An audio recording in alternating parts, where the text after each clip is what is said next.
ঘুমাবেন, এমনি এমনি ঘুমাবেন না।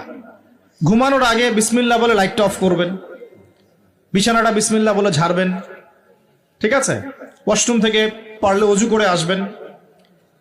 মশারি দিচ্ছেন, লাইটস অফ করছেন, পাত্র যেগুলো আছে সেগুলো একটু ঢেকে রাখবেন বিসমিল্লাহ বলে, দরজা লাগাবেন বিসমিল্লাহ বলে।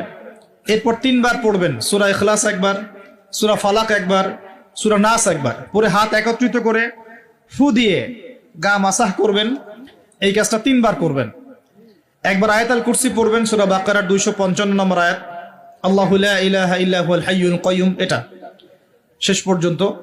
এরপর সূরা বাকারার শেষের 3টা আয়াত পড়বেন, লিল্লাহি মা ফিস সামাওয়াতি, এখান থেকে ফানসুরনা আলাল কওমিল কাফিরিন পর্যন্ত। তারপর ডান কাতে পাশ ফিরবেন, বলবেন আল্লাহুম্মা বিইসমিকা আমুতু ওয়া আহইয়া।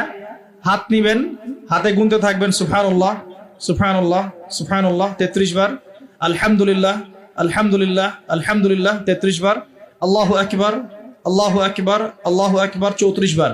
ঘুমিয়ে যাবেন। এখন যদি আপনি 6 ঘন্টা ঘুমান, আপনি নবী সাল্লাল্লাহু আলাইহি ওয়াসাল্লামের সুন্নত অনুযায়ী ঘুমিয়েছেন, প্রত্যেক ঘন্টা ঘুমানোর জন্য আল্লাহ আপনাকে নেকি দিবে ইনশাআল্লাহ। এমনি ঘুমালে নেকি হতো না, রেস্ট নেওয়া হতো। আমি একজন ব্যক্তিত্বের কথা